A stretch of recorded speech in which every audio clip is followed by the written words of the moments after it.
On UDP as they go into Congress this weekend. This is one of the most important platforms, really, decision-making platforms for any political party or organization.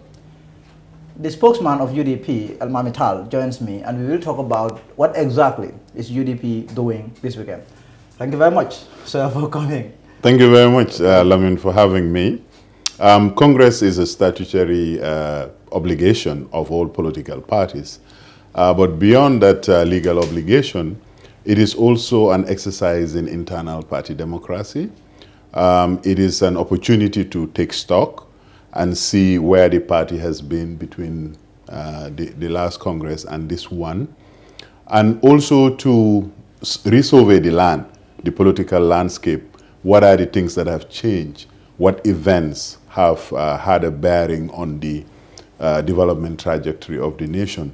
So really, it is a very healthy mechanism that can rejuvenate a party, that can reorient a party. It can help it regain its vision of transforming the conditions that have necessitated its establishment. So what we have normally on the first day is a formal opening ceremony where guests, dignitaries are invited to be part of the proceedings. And then we have a Congress report, meaning activities of the party between the two Congresses. You have the Treasurer's report, an accountability process to enable party militants, party members, to know the kind of revenues the party have had, the activities it has been expended on, and where the coffers of the parties stand, especially going into an election, national presidential election year. The other report is the Secretary General's report. This is his, what is it called? His scorecard of himself and his executive colleagues' performance or lack of it, and tragedies, all the things that have happened between the two Congresses. The party faithful will be informed. Thereafter, a discussion, usually a very animated discussion about all these reports, and especially if there are controversial points or issues, will ensue in a plenary session. Thereafter, resolutions would be made. If there is a need to amend the constitution or other policy documents of the party, this exercise would also be undertaken. After that, elections will be held for all the positions within the party. In some cases now, we have some resignations, we have some, sadly, some tragedies, some people, some members, very distinguished members have passed on. And then we have also people that have been expelled from the party and they have lost their position in the executive. After elections, resolutions will be read out, and then there would be a closing ceremony. In a nutshell, these are the activities that normally animate Congress. This year's Congress, I mean, it's coming at a time when you have a pandemic hovering over us. How is that going to impact your gathering this year? Because I've seen pictures of people already traveling to Banjo, heading to, well, KM, for the Congress, which is also hosting the Congress. How is the pandemic going to impact your Congress this year? We are trying as much as possible within the space to observe some social distancing, but there is zero tolerance for not wearing masks. So every delegate, as you are entering the hall, you will be provided with a hand sanitizer and a mask. You are expected, whilst inside the Congress hall, to wear your mask and only take it off for drinking water or for eating. So under the circumstances, we cannot continue to pretend that COVID is not real, but we cannot also put aside normal life, especially now that prospects of a vaccine is in the horizon. The challenge would be, how do we come up with resolutions to help Gambia be among the first to get the vaccine in Africa, given our population size and maybe our dependence on tourism. Such an effort should be a national effort to get Gambia on the queue as quickly as possible so that the recovery process can start in earnest. But I mean, we believe that these efforts need to be moderated, and we should all take responsibility. Otherwise, livelihoods and everything else will either be decimated or life will come to a standstill. The elections there, how many positions are up for grabs? All of them. It's about 35 members of the executive. Like I said, the national president has resigned. The senior administrative secretary, the late Alhaji Lamin Njie, passed on. The youth president, female wing, has been expelled from the party. So these are the obvious ones. Some of our positions, some members may be interested in contesting, and in a democratic organization like us, anybody is free to contest for any position. So far, I know a lot of people would say the position of Secretary General is a foregone conclusion, to the extent that even the billboards that have been put up by UDP, it is the photo of Hussein Udabo that you see there. But so far, has there been any indication of anyone or a member of the party that is interested in the Secretary General job aside Hussein Udabo? I haven't heard, and I'm saying that also it's not unusual that the current party leader become the face of the party. I mean, President Trump is no longer president of the U.S., but he's still in office. So I'm just saying that the process is that at Congress, you can have a black horse, a surprise person who wants to challenge for any position, including the position of the Secretary General. But I, for one, my candidate is Hussein Udabo, and I'm going to vote for him when elections come. I know the deputy party leader herself, some 2 years ago, just after the last Congress, also made her position known. I think there are some people who are not as outspoken as myself, but I mean, we want to assure everybody that it's internal democracy, and as members of the party, you have every right to contest for any position as long as you are a delegate to the Congress. And now, how does the issue of, I mean, your party being hit by the resignation of the national president, Dembo Bifos Bojang, a party stalwart, someone who dedicated his entire life to this party, left the party unceremoniously, if you like. And you have another executive member, the female president, Fatmata Jawara, expelled from the party. And now you are looking for new faces, actually, really, to occupy those very critical positions.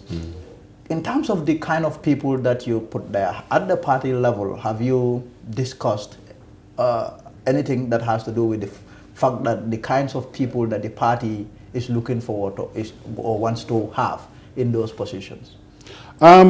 It's a democratic organization. Principally, we are seeking unity as a progressive movement, bringing all progressive people together. The party leader and the executive embraces diversity of talent.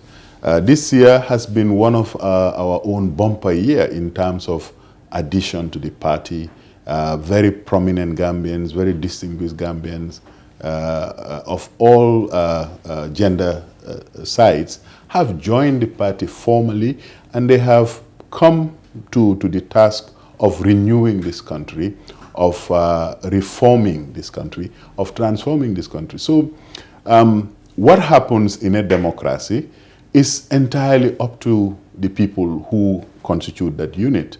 Now, if I should be so bold to go and want to seek office, my brothers and sisters who are in UDP, it is for them to choose this way or that way. Obviously, they will be observing me like I have been observing them. And if I have serious flaws that they believe is not going to take the party to the right place, clearly you will have opposition. But in a democracy, you always have to contend with the fact that at some point, some people would put their personal interests before the interests of the common good. So that is, for us, it is not a challenge. Mr. Bojang really has served this country for many years. He has worked as an opposition figure in the First Republic and in the Second Republic.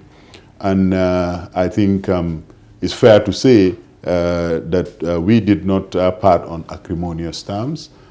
We have maintained that the principles of the UDP, that justice, peace, and progress are not things that you need to negotiate about. As long as you are principled, I think we will go a long way. We have had prominent defections.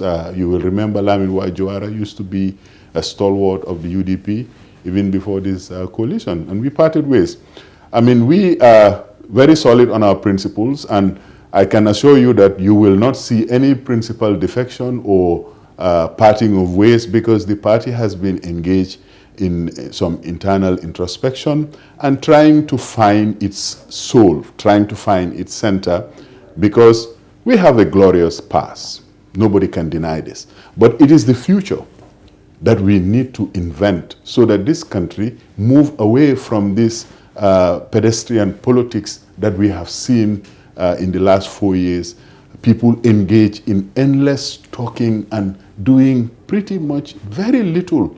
And, you know, whether it's on healthcare, whether it's on employment, whether it's this backway, whether it's traffic, every aspect of life in this country has regressed in the last 4 years. So the need of the hour, and UDP believes what is needed now, is to rethink government. What is the new theory of government that we can bring to bear on our problems and transform this country? Mauritius did it, Singapore did it, China on the grandest scale have done it in the last 40 years. Rwanda came from genocide and they changed the whole architecture of what government is supposed to be doing. But what we see in this government is just a waste of public finance, a waste of the time of Gambians. Every day you see news headlines, people are commenting on the comments of Lamin Njie or the comments of Almamy Taal. You never hear any transformational project that can move the thinking of Gambians from where we are, this politic of boasting and saying that I will do this, I have done this.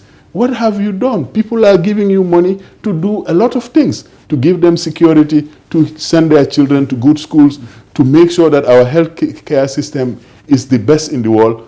Instead of talking about that, you talk about the pandemic. Why are we not fighting to get the vaccine tomorrow, the day after tomorrow? And I believe if we put the right arguments, a lot of philanthropists would be interested in helping a small country like Gambia, because one, we are low income, our economy has been decimated by COVID. If we have a good case and present it to our development partners, 2 million, 3 million people, some cities are even more than that.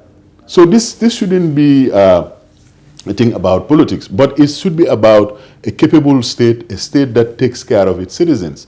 So our politics, UDP's politics, has always been focused on that. What are the priorities of the Gambian people? How do you help them be better citizens, be contributors of the GDP, be the drivers of the economy? Look at Kairaba Avenue. 99% of the establishment are owned by non-Gambians. This is not a nationalist or populist statement. It is a reflection of the lack of capability of our government to empower the citizens of this country, so that the businesses that make people millionaires, make other nationals rich, are in the hands and are owned by Gambians. This is the promise of Ousainou Darboe. He said it in Brufut that one of the objectives of a UDP government is to create Gambian millionaires. As many Gambian millionaires as possible, so that the conditions of our life are better. Because if my brother is a millionaire, you know, I have a lot of opportunities to have a better life. He probably would be the supplier of the fuel that comes into the Gambia. He would be the one importing the rice that is sold to Gambians. So like this, I mean, you look at it again, last year, 2019, the governor of the central bank said that $318 million was remitted by Gambians in the diaspora. This is official. Unofficially, it may be even close to $500 million or even more than that. But most of that, he also went on to say, is used in consumption, is used, to meet the daily needs of people. But those daily needs are provided by non-Gambians. So the money comes in and goes out, comes in and goes out. So that way, the government should have in play, things that can empower Gambians so that every aspect, especially the commanding heights of our economy, are in the hands of Gambians. And now let's go back to your Congress there. I mean, how many people are you expecting? There are delegates around 1,200. That's massive. That's a massive crowd there. And you intend to put all of that people in Benjamin? Yes. That's a lot of people. How is it possible? How do you go about the social distancing then? Well, 1,000 people is a lot of people. Yeah, Penchabi Hall told us that their standard number is, I think, either between 2,500 and 3,000. That's the size when people are seated in theater style. So I think within the description, because I have attended some function at the Dawda Kairaba Jawara International Convention Center, and social distancing was possible. Of course, the number is not as big as this, but I think the hall is big enough to give us some social distancing. But on top of that, the wearing of masks, a lot of countries now are even mandating it. I think that is going to be quite a game changer in the whole process. Yeah, because really, I think your party should take this seriously. I mean, we have seen what the president is doing. He's been touring the country, but the way and manner in which people are packed in place, this is what you call super spreaders. The president moving around the country spreading coronavirus. I'm not even sure that the Ministry of Health is now, even testing people, really. But now, your budget, you intend to conduct your Congress across 3 days. Yes. Your budget, how much money are you putting into this Congress?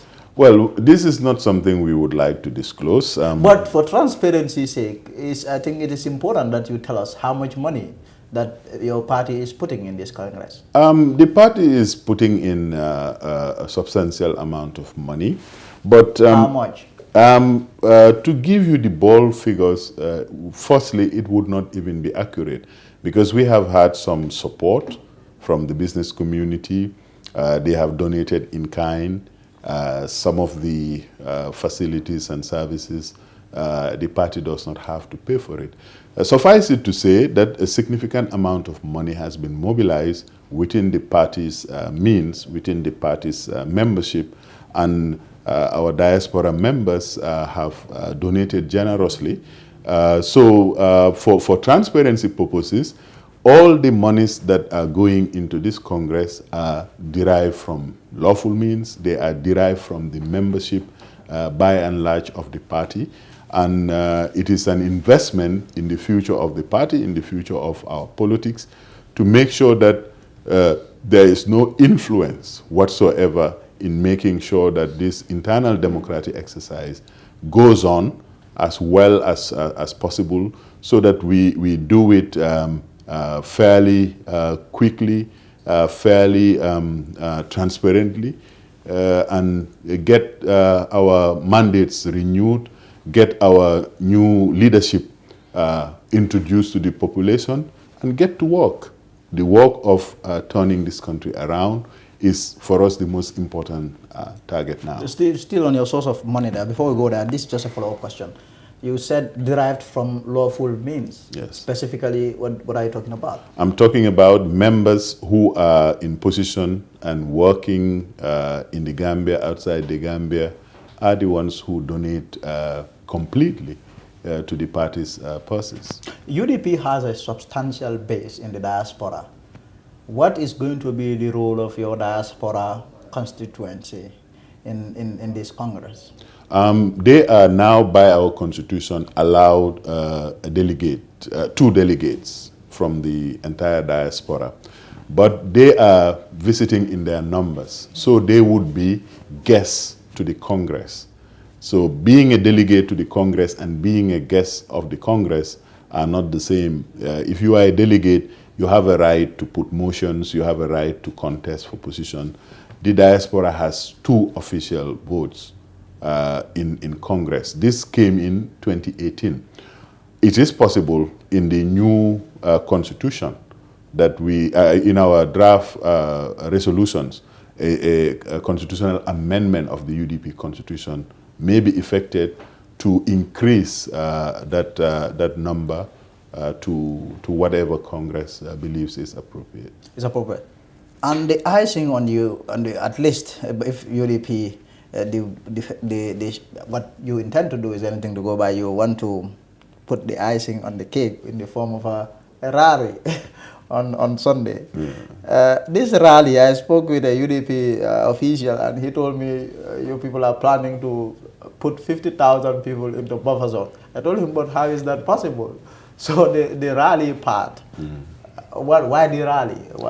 Do you think that is necessary at all? Well, it's like after the Congress, traditionally you want to introduce the new direction to the population, mainly the militants, because not all the militants are able to come to Congress. Secondly, you want to introduce the leaders elected in that Congress. And your messages, your key messages, you want to give it out. But we have technology also to help us. There would be giant screens around the venue of the program. And some of the media have said they will be streaming it live. Clearly, under these circumstances, we need to be as responsible and as careful as possible as far as the crowd size is concerned. We always have had large crowds. This is something that the UDP is known for. But under these special circumstances, we are urging militants to take all the precautionary measures that the WHO and our health officials have been advising us. So in the end, political season is on. It would be foolhardy for us to be not responsible as a stakeholder and as a government in waiting, not to observe these standards. But life goes on. I mean, sometimes you just have to take some of the risk. And our numbers in the Gambia seem to be leveling off, and they are kind of steady. But still, we need to be very, very vigilant. We need to continue to do all these protocols within the circumstances that are available. And also, at the level of your party, have you settled yet? Have you settled on a roadmap in terms of how UDP wants to go about toppling President Adama Barrow at the election in December of next year? One of the discussions we will be having in Congress is a detailed, page-by-page policy recommendation on the entire edifice of government. But I said earlier that we need a new theory of government that is propelled by innovation, that is helping the state to be very capable in managing not only crisis, but in empowering Gambians. So generally, what we are about is really not toppling anybody. We are about sketching a new vision of how to do development. What we have seen in the last 4 years is all the wrong ways to do development. You have charlatans, you have demagogues going around saying all kinds of things. And you cannot understand, coming from dictatorship, what the fundamental reform that we needed to do is to change the constitution that enabled and kept a dictatorship here for 22 years. But what happened in September? Everybody saw it. All Gambians, after being consulted, they came down and that whole thing was aborted. Now we hear Nigeria is going to come and help in somehow. Now, Dr. Goodluck Jonathan, an expert in mediation actually, has been the one who has been tapped to lead that process. But this is not a mediation process. This is a political gimmick. Yeah, to kind of like bring everyone together on one single, consensus. I think that is what his purpose is. But at the end of the day, what we have seen in terms of UDP versus the other side of the political aisle, vis-a-vis the government, all the talking, all the criticism, what the other side would say is coming from UDP, and these people are not necessarily. You are talking about all the theories and the arguments you are making them along the line of the country moving forward.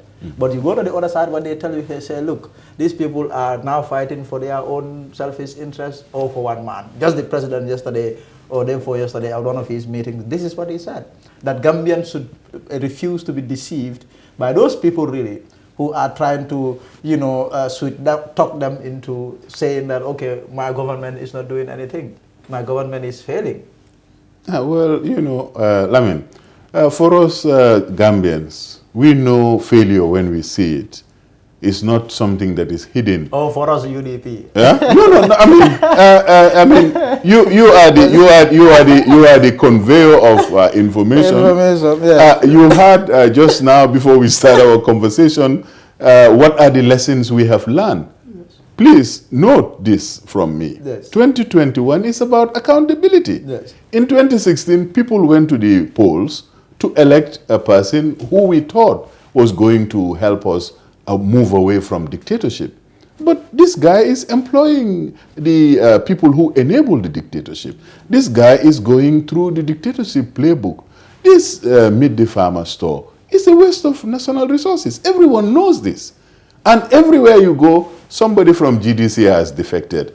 Chairman GDC, MP GDC, it has gotten to a point, I had one of them saying that, now we should be going after UDP's stronghold and make inroads there.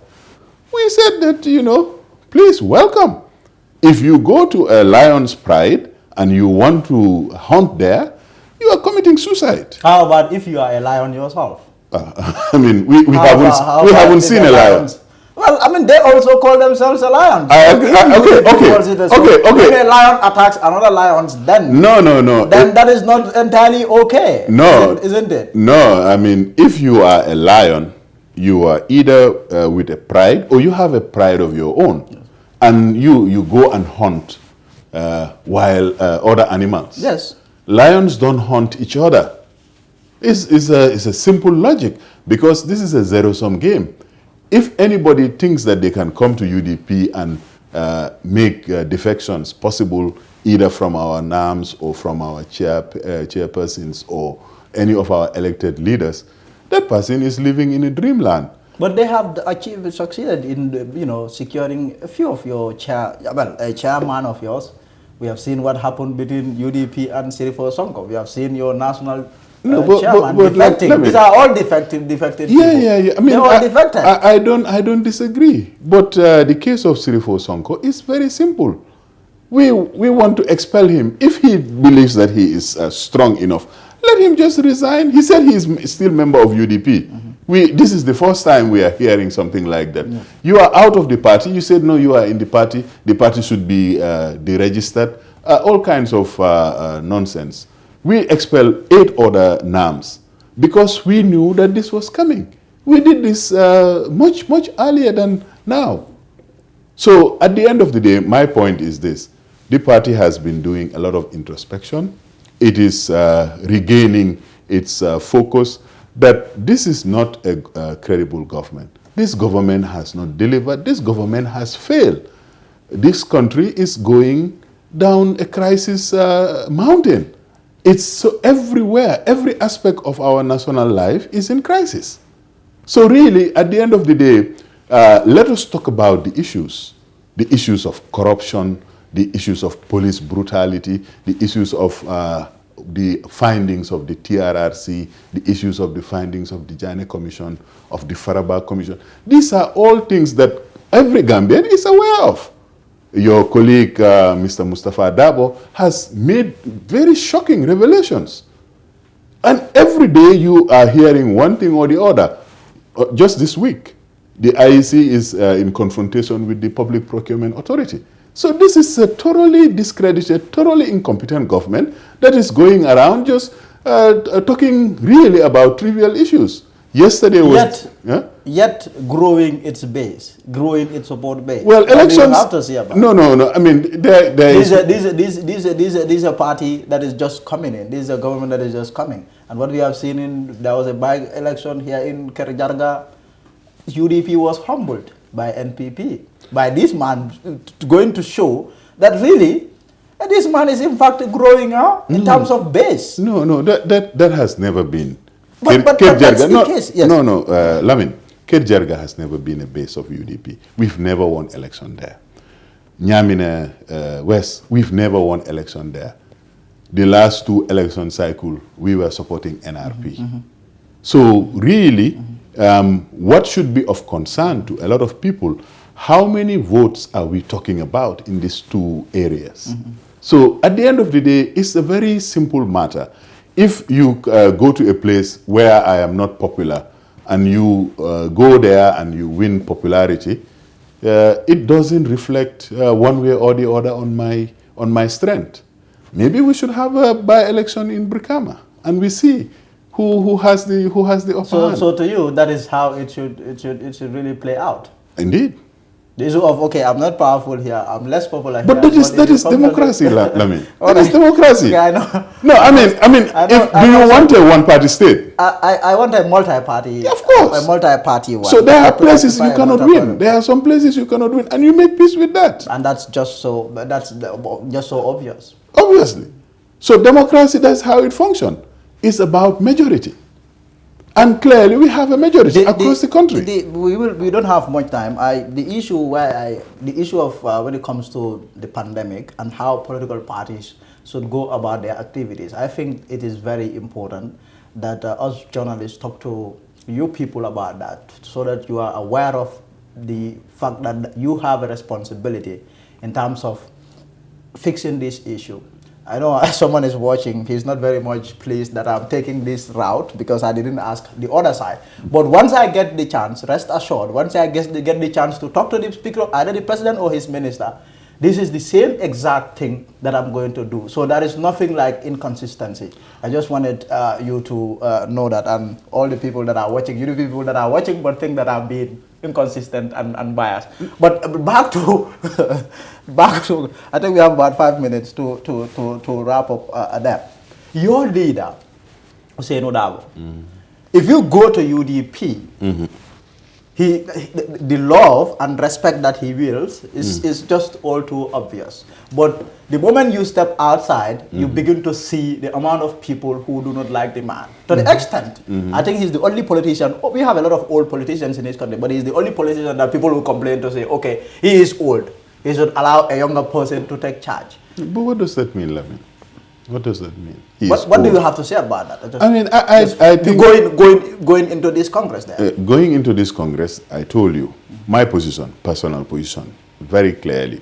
But in a democracy, we have to accept the will of the majority in any unit. And if there is a national election, the will of the majority also has to be respected. This attempt to delegitimize the majority in this country has been going on for a very long time. It even predates the nation. You know, the first name of the PPP was the Protectorate People's Party. Yes. Because only the colony and people around this greater Banjul area were actively participating in the politics of the country at the disadvantage of the rest of the country. The majority of the people in this country have faith, absolute faith, in the leadership of Ousainou Darboe. The majority in the UDP have a similar faith.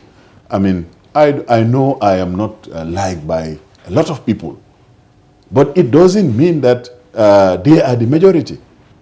So let us be very clear, and let us not personalize this. This is not about me or Ousainou Darboe or you or the people who say that they don't like him, he should give chance to younger people. Let them tell us exactly what is it that they want younger people to do. The mayor of KMC is extremely young. The mayor of Banjul is young. The members of the National Assembly, Yakumba Jaite and all her colleagues, are young people. These are the lifeblood of the party. The symbolic leadership that Ousainou Darboe has provided for this country for a quarter of a century speaks for itself.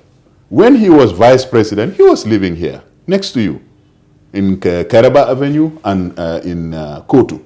These are properties he got in the 80s, before he even thought about getting into political life. His integrity, his competence, his humility, these are the qualities that has endeared him to the Gambian voters time and again. 2021 will be the proof of the pudding.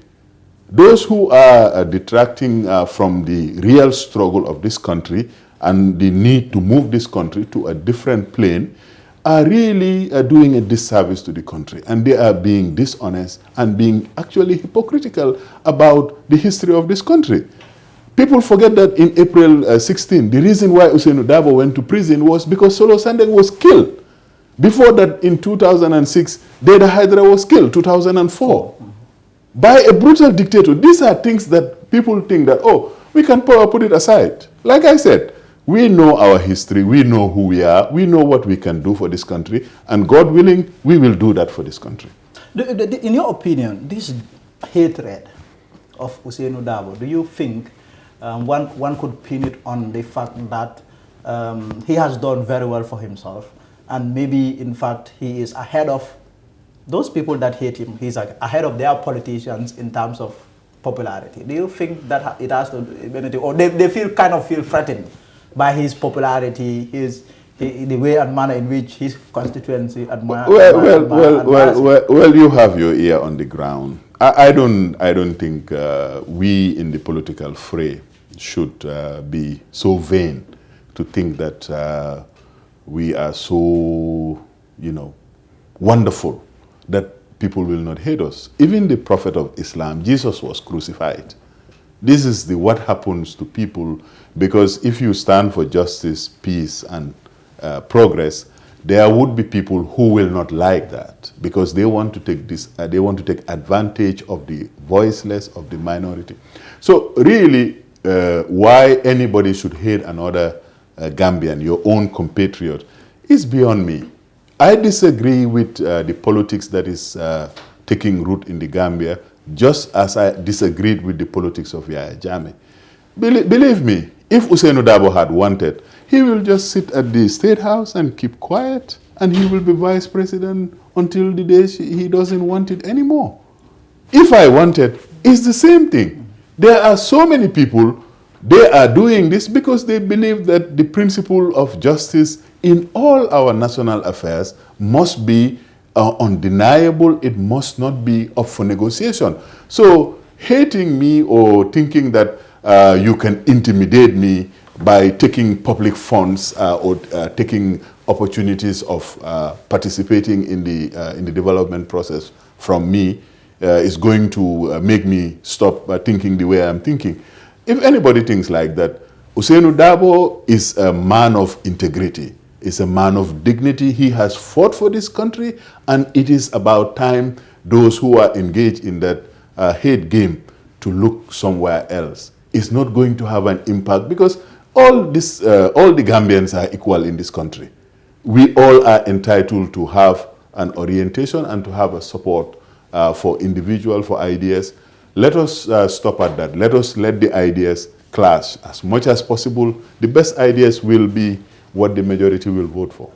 Finally, let me ask you about the issue of money in politics. In Africa, what much is known has to do with the fact that the more money you have as a politician, that is every likelihood that you, it is you that people would usually support. We have seen that. And one of the political leaders just recently said that NPP, in its very young life, has managed to become the richest or wealthiest political party in the whole of West Africa. If you look at that, if that is anything to go by, you look at the amount of resources that is at the disposal of NPP, and you compare that with your party in terms of money, financial muscle, really, do you, at the level of UDP, do you feel disturbed or worried by that at all? The fact that NPP, that is, from the look of things, it would appear that NPP has more money than your party. This is a contradiction in terms. A political party is not a money-making venture. A political party should tell the people, where did it get this money from? Did he inherit this from his family? Did it grow out of an oil well? The question, the real question, I don't know which politician said that is the wealthiest party. That is one of the worst statements anyone can make. How can a political party stand up and claim, or a politician claim that a political party is wealthy? This is one of the most scandalous things that anybody could come around to. In a democracy, you are there to serve, and your service is paid for by the taxpayers' money. Where did this money, this wealth of a political party, where did it come from? Are we talking about corruption? Are we talking about state capture? How is it possible that somebody who doesn't work for anybody other than the Gambian people becomes somebody who can give out vehicles every day, give out money every how? And you see the national budget saying that every week $1 million is spent in food in State House. This is the estimates. So these kind of scandals is what journalists should really try to find out. What is the basis of this? Because if a politician Taal says this, or another politician say it, then people would say, oh, they are just playing politics. But the scandal is, how can a political party talk about being wealthy? Where did you get it from? Are you a business? Are you being paid by an agent who want to get the resources of the country into their pocket? How? I'm quite flabbergasted. But what I was able to find out, if you go to NPP, what you realize that they get their money from people that support the president. These are people, wealthy people, powerful, wealthy people that are backing him, that are pumping their money into his agenda, into his political ambition. Well, those people must be named, because they are doing a disservice to the Gambian people by giving the impression that what are we paying tax for? We are paying tax so that our development can be done on a scale that is dignified, that is enabling young people to get means of livelihood, to get vocations, to get families of their own. So if you have a few people behind the scenes giving Almamy Taal money so that it can be even a point of boast that I have more money than UDP, I think there is something fundamentally wrong with our politics. But finally, back to my question, do you feel threatened as a party? Do you feel, because to tell you the truth, as a journalist, what I have realized over the past years in this country is that the Gambian people, the level of poverty is just mind-boggling. People are poor. People don't care about what message in terms of policy you have for them. People want to see you give them money. Do you feel threatened by that? And that is what is happening. That is what politicians are doing. They go to people and then give them money and then they buy their support. Do you feel threatened by that at all? No, I'm scandalized by it. I'm scandalized by it because I don't believe that we are in the 21st century talking about our compatriots, our brothers and sisters. Their poverty, their destitution should not be an occasion for politicians to attempt to buy their loyalty. But for us as a political party, I can give you assurance that we do not traffic in this kind of politics. Banjul is an example. Banjul, we have no member of the National Assembly there. But when the mayoral election came, any of the two candidates, if they had come together, they would have won. But our base in Banjul, small as it is, and according to the rules, we were able to emerge victorious. The mayor of Banjul is from the UDP. It's the first female mayor that was elected in the history of the Gambia. So these are, for us, these are the lessons we need to learn. These are the lessons we need to teach. That politics is about purpose. It's not about this bargaining. You are bargaining for the integrity of a poor man. You are bargaining for the school and the health care of the last village in the Gambia. You are bargaining for fresh water to villagers in Sandu. These are the things that our politics should be about. This is why UDP wants a transformational development agenda that can be inclusive, that can change politics. Politics should not be about who is more wealthy. It should be about service. It should be about integrity with the public purse. Because the public purse is our contribution. But in the Gambia, we have such a dysfunctional relationship with the taxes that we pay. We think somehow that this is the Minister of Finance's money or is the President Barrow's money and he is giving it out. It is not the case. It is our own contribution to our own development. This is being taken from us, is being taken from posterity, is being taken from children, homeless people, people who have nothing. So really, it's time that we rethink our politics. It is time we reinvent government, and it is time we assess our leaders by a better standard. Mr. Almamy Taal, thank you for coming. Appreciate it, and good luck on the Congress. Thank you. Thank you for having me. Thank you very much. That is the spokesman of United Democratic Party speaking.